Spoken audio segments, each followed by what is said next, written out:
उदाहरण देकर ही बताया कि कुछ जीव भवी होते हैं, कुछ जीव अभवी होते हैं, जैसे संगम देव, कपिला दासी आदि उदाहरण भी आता है। हालांकि मुझे बहुत तकलीफ होती थी, आज बहुत बड़ा बोझ हल्का हुआ कि ऐसे जीव क्यों होंगे, जीव में क्यों फर्क होगा।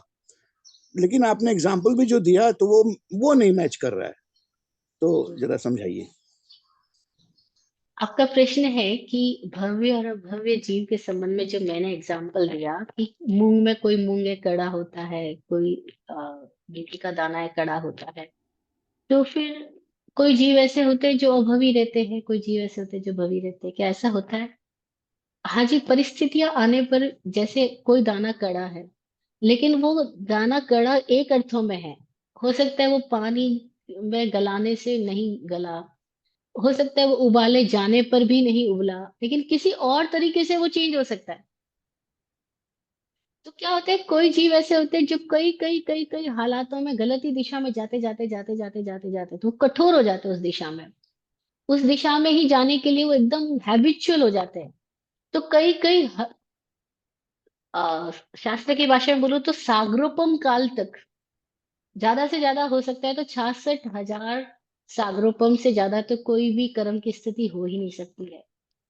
तो 66 या 70, जिसको बोलते हैं 70 कोटा कोटि सागरोपम, तो उस स्थिति तक कोई आदमी रह सकता है कठोर, लेकिन फिर भी वो बदलता तो है ही। वो बदलाहट लगातार एक गलत दिशा में भी जा सकती है, वो बदलाहट लगातार एक अच्छी दिशा में भी जा सकती है, लेकिन बदलाहट तो हो ही रही है। और मैं फिर से कह रही हूँ कि ऐसा कभी नहीं होता कि कोई जीव सदा ही अभावी रहेगा, वो कभी मुक्त होगा ही नहीं, ऐसा कभी नहीं होता है। उसकी स्वतंत्रता है, वो मुक्ति चुने या ना चुने, वो बाध्य नहीं है। हमने क्या समझ लिया अभावी की पहचान, कि वो बाध्य ही है, कि वो अभावी ही रहेगा। नहीं, वो बाध्य नहीं है। उसका चुनाव है कि वो भव्यता की दिशा में ही जाए, वो कठोर दिशा में ही जाए, वो अपने आप को खोल में बंद ही रखे, वो अपने परिग्रह में एकदम धंसता ही जाए, वो उसका चुनाव है। लेकिन वो चाहे तो इसका अपोजिट भी दिशा में जा सकता है। हाँ, एक बार उसने सैकड़ों लाखों करोड़ों बार उसने जिस तरह का इंप्रेशन अपने ऊपर ले लिया है, मतलब जिस तरह का चुनाव उसने कर लिया है, तो चूंकि उसने वही इंप्रेशन अपने ऊपर गहरा कर लिया, इसलिए वो उसी दिशा में रहता है। लेकिन वो उस इंप्रेशन से बाहर आ सकता है, उस इंप्रेशन को कम कर सकता है, उस इंप्रेशन से हट सकता है, ये पॉसिबल है। तो जो मैंने एग्जाम्पल दिया कि कोई कोई दाना कठोर होता है, हाँ वो कठोर है, लेकिन इसका मतलब ये थोड़ी है कि वो किसी और तरीके से नहीं बदला जा सकता है। वो बदला जा सकता है, क्या पता हम उसको कूट दे, पीस दे, बारीक कर दे, वो पानी में तो नहीं गला था, लेकिन कूट पीस जाने के बाद में चेंज हो सकता है। क्या पता जो उबलने पर भी नहीं गला हो, आंच से भी ना गला हो, उसके बावजूद वो किसी और तरीके से गल जाए। और ये दुनिया महान चमत्कारों से भरी पड़ी है, जब कैक्टस के अंदर फूल खिल सकता है। कोई कोई वैज्ञानिक ऐसे हैं, कोई कोई ऐसे लोग हैं जिन्होंने कैक्टस जैसे प्रजाति के वनस्पति में, जहां कभी कांटे ही कांटे उगते, कभी फूल नहीं उगता है, वहां फूल खिला करके बता दिया।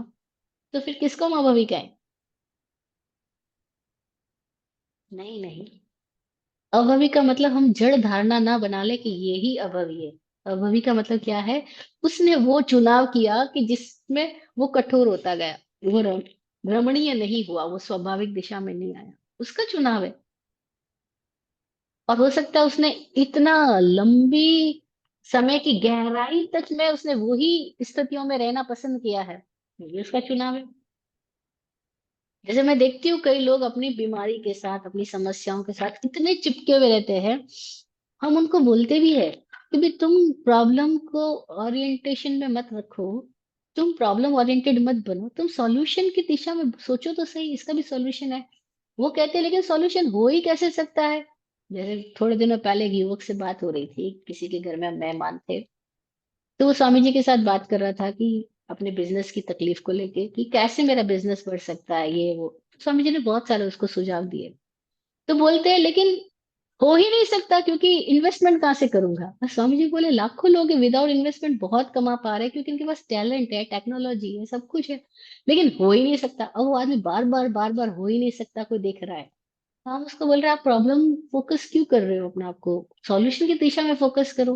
लेकिन उनको समझ ही नहीं आता, वो सॉल्यूशन की हर एक बात के बीच में भी, हर सुझाव में भी वो प्रॉब्लम को ही फोकस कर रहे होते हैं। अब ये उनको समझ नहीं आ रहा कि वो क्यों प्रॉब्लम में फोकस कर रहे हैं, लेकिन वो कर रहे हैं। उनके भीतर ऐसी रिकॉर्डिंग हो चुकी है, ऐसे इंप्रेशंस रिकॉर्ड कर लिए उन्होंने कि वो प्रॉब्लम ही फोकस कर रहे हैं। तो ऐसे हमारे में से हजारों तरीके के लोग हैं जो हजारों स्थितियों में बीमारी को ही फोकस कर रहे हैं। अरे सॉल्यूशन उस दिशा में सोचो तो सही, लेकिन कहते हो ही नहीं सकता। मैं इस याद से बाहर आ ही नहीं सकता, मेरे भीतर उसकी याद इतनी गहरी है कि मैं उस याद से बाहर आ ही नहीं सकता। और उन्होंने उस मेमोरी के साथ खुद को जानबूझ करके फ्रिज कर लिया है, और वो अभावी हुए जा रहे हैं। लेकिन वो चाहे तो निकल भी सकते हैं। हाँ, उनको कोई और तरह की तप तप करना पड़ेगा, और कठोर कुछ पुरुषार्थ, और उस दिशा के अंदर कुछ और प्रयास करने की आवश्यकता होगी। लेकिन हाँ, उपाय है। क्योंकि जीव में परिणमन का गुण है ही, परिवर्तन का गुण है ही, परिणमन हो ही रहा है।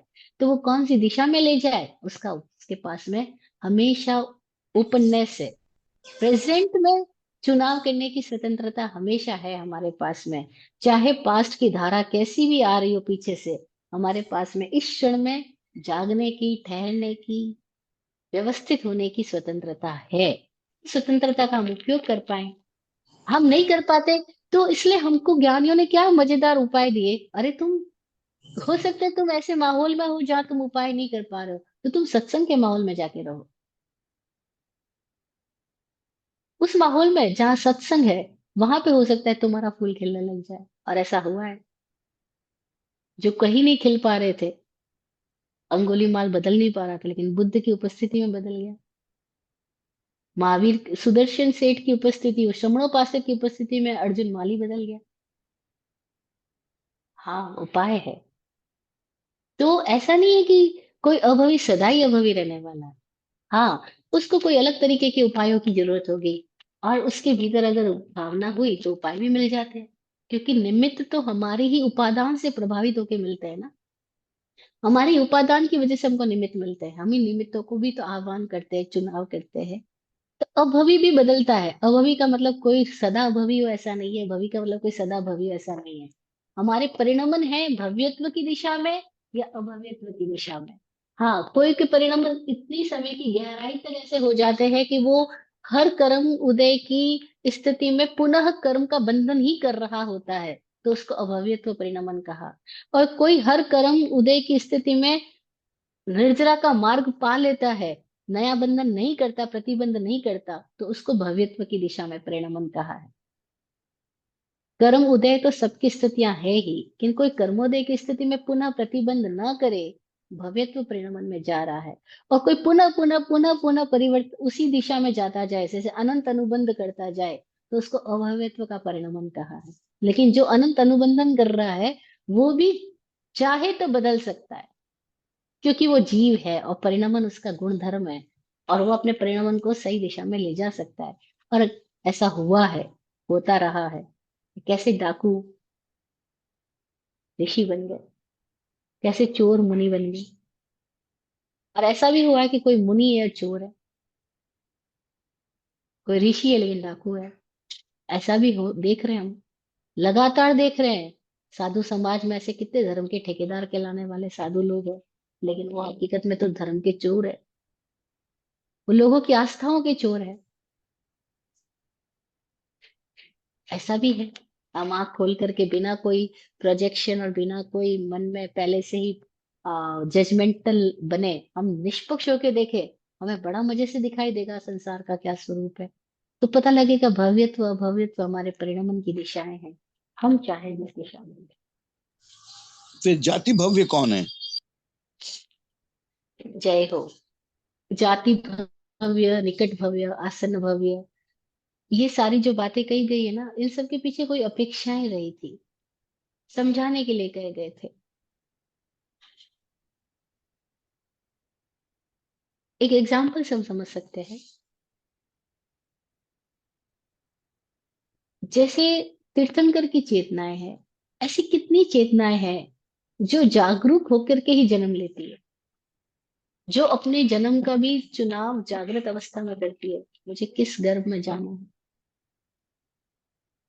किसके घर में कितने रहना है। बस मुझे मुक्त होने के लिए ये एक कक्षा पास करनी है और इस कक्षा से गुजर जाना है। उन्होंने पूरा होश पूर्वक अपना चुनाव किया है।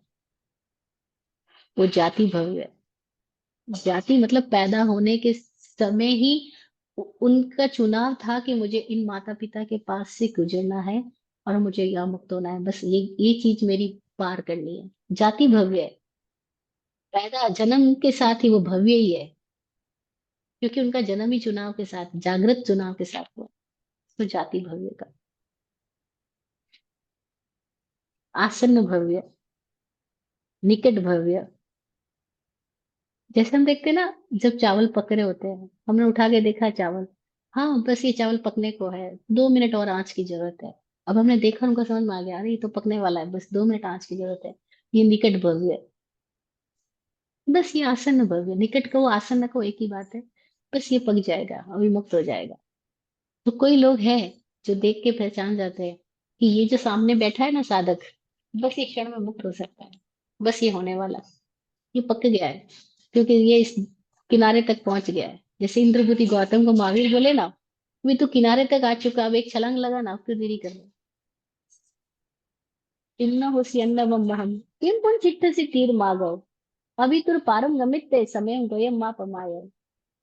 अरे तू तीन होके आ चुका है, उत्तीर्ण हो गया, इतना सारा सागर तैर के आ चुका है, अब किनारे पे आके क्यों ठहरा हुआ है? बस एक छलांग लगा, मुक्त हो जाएगा। तो ये जो बातें हैं, ये कोई कोई स्थिति में सदगुरुओं ने, जागृत पुरुषों ने किसी को संबोधित करते हुए कहा, ये जाति भव्य है, ये निकट भव्य है, ऐसे। जय हो। धन्यवाद।